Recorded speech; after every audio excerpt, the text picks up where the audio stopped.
6 years ago on this day, I was supposed to die. So now every March 7th, we celebrate my death day. Today is my death day. It's the anniversary of the day that I flatlined 3 times, was pronounced dead.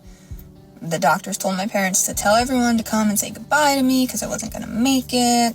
Then I was in a medically induced coma. We were on a little church outreach thing, at a hotel, and it was coming up the day before our last day or our last night. I got incredibly sick. Granted, we went to Denny's at 3 a.m., so we just figured, I was sick because of that. But I was in the bathroom of the hotel room just dying on the floor. The next day was a Monday. We were supposed to go back to school. My former best friend was texting my mom saying, hey, June's not at school. What's up? It's not like her. She would have told me why she wasn't coming. I would have heard from her by now. This is a really crazy story, isn't it?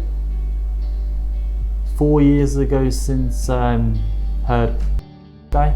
Imagine being told to die and you was going to get the shock and the revelation and everything that must be going through your loved one's mind at that point, and then be told to get everyone around quickly to gather to say goodbye to her.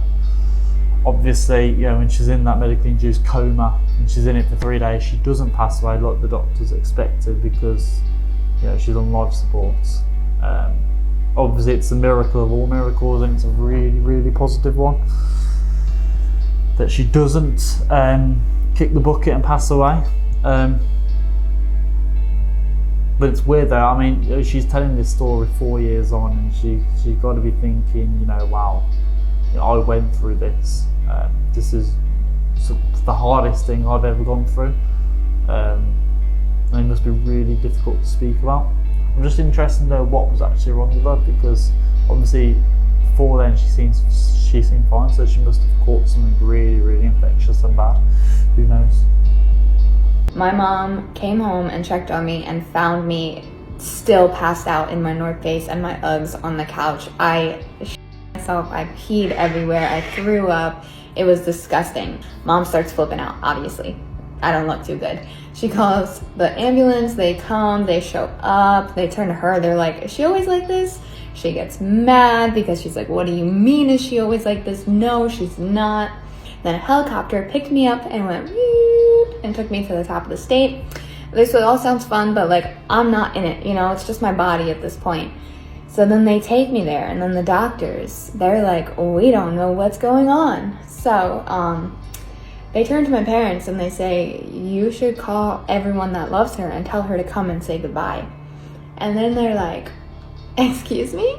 So then, of course, they leave, they go get my sister, and they come back, they want everyone to be there to say goodbye to me. And then they're like, yeah, she's not gonna make it. They have me on life support, and then they put me in a medically induced coma, and then, surprise, surprise, I eventually don't die. I'm in the coma for 3 days, and then I wake up and I'm out of it. At one point I said I'm Donald Trump because I have 2 feet. I said something along the lines I'm related to Mickey Mouse. So they thought I had brain damage, completely, because of everything that was going on. And turns out I had toxic shock syndrome. Do the doctors even know what they're talking about? They're saying that, she won't make a full recovery, she'll be in hospital for months. But obviously, and then she goes home 7 days later.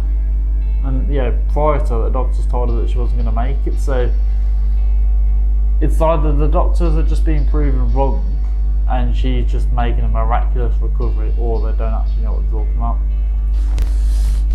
That can happen to a woman on their period because of a tampon or whatever. I was on my period, I did have a tampon, and then I wore a tampon in the public pool, which they believe could have activated it, and then I passed out. I had a tube in my mouth, had a tube in my throat, had all of this jazz.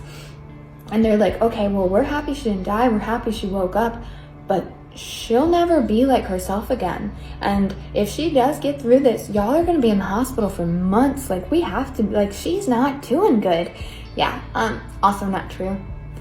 Within the next 7 days, I was like, no, I'm ready to go home now. I came to it and I was like, I'm sick of this place. I was having nightmares every single night. I swear I saw whatever it is that you see after death or whatever. And I was just like, nah, I'm good. Thanks though. From that day on, like still to today, I really don't have the same like stamina I once had. Like, you know, I was like into volleyball and like running around, all that jazz. I can't really do that stuff anymore still, 6 years later. So today's death day. Happy death day. I'm grateful to be alive each and every single day.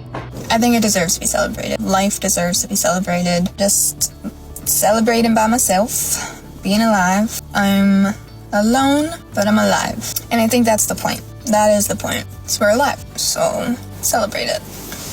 So as well as a birthday celebrating a new year of living, you celebrate the death day, because obviously that marks a very special and important time in her life. And obviously, I guess the extent of the damage it causes is that she's lost a bit of her stamina, which all things considered isn't the worst thing to have happened, but obviously to think before you used to be able to do this and he was really sporty, and all of a sudden you can't really do that as much, isn't great.